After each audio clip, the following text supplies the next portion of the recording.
Hello viewers, welcome back to my channel জয়াস কিচেনে আপনাদের সবাইকে অনেক অনেক স্বাগতম। আজ আমি দুই ধরনের পটল ভাজি তৈরি করে দেখাবো। এই ভাজিগুলো দেখতে যেমন সুন্দর আর খেতেও কিন্তু খুবই দারুণ লাগে।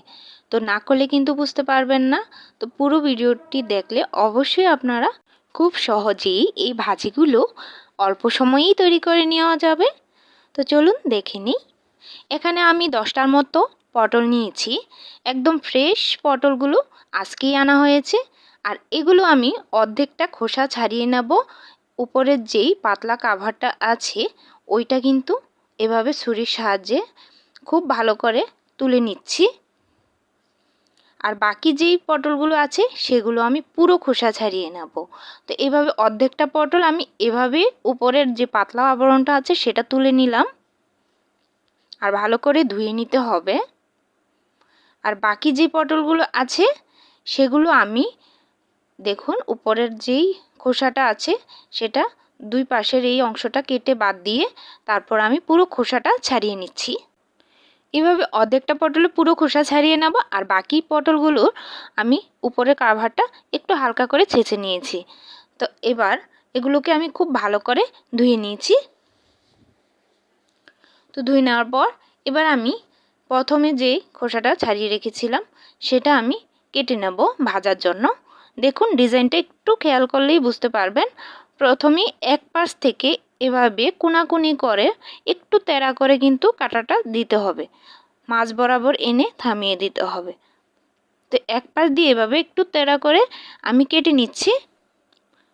তো এভাবে এক পাশ দিয়ে আমি খুব সাবধানে কিন্তু কাটতে হবে, না হলে কিন্তু পটল পুরোটা কেটে গেলে কিন্তু শেপটা একদমই নষ্ট হয়ে যাবে। তো এভাবে দুই পাশ থেকে আমি ঠিক একইভাবে একটু তেড়া করে কেটে নিচ্ছি। আর একটু চিকন চিকন করেই কাটছি, তাহলে শেপটা খুবই সুন্দর হবে। আর দুই পাশ দিয়ে এভাবে কেটে আমি সবগুলো পটল ঠিক একইভাবে কেটে নিচ্ছি। আর বাকি যে পটলগুলো একদম পুরো খোসা ছাড়িয়ে রেখেছিলাম সেই পটলগুলো আমি মাঝ বরাবর এভাবে ফালি করে নিচ্ছি। তো দেখুন মাছ বরাবর ফালি করার পর আমি এক পাশ থেকে ঠিক মাছ পর্যন্ত এনে এভাবে চিকন চিকন করে কেটে নিচ্ছি। তো আপনারা দেখলেই কিন্তু বুঝতে পারবেন আর খুব সহজেই কিন্তু তৈরি করে নিতে পারবেন। তো এভাবে দেখুন চিকন চিকন করে এভাবে কেটে নিলাম। তো এভাবে দুই রকম ভাবে আমি কেটে নিচ্ছি। আর প্রথমে যেটা কেটেছিলাম ভাজার জন্য সেটা আমি সামান্য হলুদ আর সামান্য লবণ আর সামান্য একটু মরিচের গুঁড়ো দিয়ে পুরোটা ভালো করে মাখিয়ে নেব, যাতে ভিতরে লবণ মরিচ ঢুকে যায়। আর এভাবে যখন ভালো করে মাখানোর পর আমি রেস্টে রেখে দিব 10 মিনিটের জন্য। আর এখানে আমি একটা মিক্সিং বল নিয়েছি বাকি পটলগুলো ভাজার জন্য। একটা বেসনের গোলা তৈরি করে নিচ্ছি। তো এই গোলাটা কিন্তু আপনারা যে কোনো ভাজিতে খুব সহজেই তৈরি করে নিতে পারবেন। দিয়ে দিয়েছি 1 কাপ বেসন, আর সাথে দিলাম সামান্য একটু লবণ, আর দিলাম হলুদের গুঁড়া, আর সামান্য একটু মরিচের গুঁড়া, লাল মরিচের গুঁড়া। আর এখন স্বাদ মতো একটু চিনি দিয়ে দিয়েছি। আর সব শেষে দিয়ে দিলাম গরম মশলার গুঁড়ো দিয়ে এবার আমি ভালো করে হ্যান্ড বিটারের সাহায্যে খুব ভালো করে শুকনো উপকরণগুলো মিশিয়ে নিচ্ছি। তো মিশিয়ে নেওয়ার পর এখানে আমি অল্প অল্প করে জল দিয়ে একটা পুরো গোলা তৈরি করে নেব। আর গোলাটা কিন্তু খুব সাবধানে করতে হবে, বেশি লিকুইড হয়ে গেলে কিন্তু ভাজাটা একদমই ভালো হবে না। এভাবে কিছুক্ষণ অনবরত নেড়ে আমি গোলাটা তৈরি করে নিলাম। তো গোলাটা কিভাবে পারফেক্ট হয়েছে বুঝবেন, এভাবে আঙ্গুলে একটা ডুবিয়ে দিয়ে যখন আঙ্গুলে এভাবে লেগে থাকবে তখনই বুঝবেন যে গোলাটা পারফেক্ট হয়েছে। তো এবার আমি চলে যাচ্ছি চুলায় ভাজার জন্য।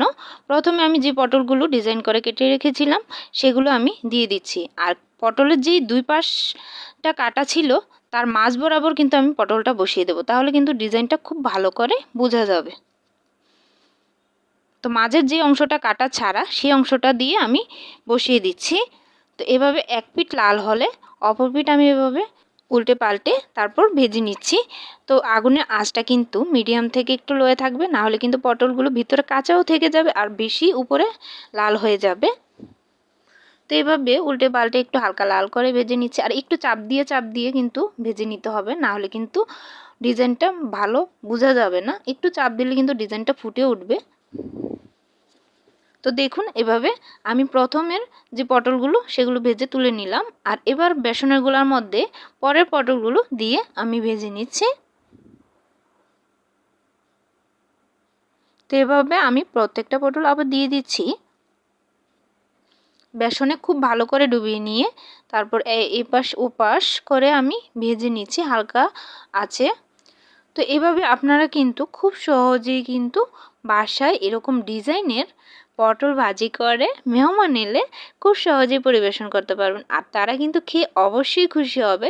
আর যদি এটা অবশ্যই বাসায় ট্রাই করেন তবেই বুঝতে পারবেন। একঘেয়েমি পটল খেয়ে ভালো না লাগলে এভাবে একবার হলেও ট্রাই করবেন, আর কমেন্ট করে জানাবেন কেমন হয়েছে রেসিপিটা। এতক্ষণ পর্যন্ত সাথে থাকার জন্য অনেক অনেক ধন্যবাদ আপনাদের। আর আজকের মতো এখানেই ভিডিওটি শেষ করছি। সবাই সুস্থ থাকবেন, ভালো থাকবেন। ধন্যবাদ সবাইকে।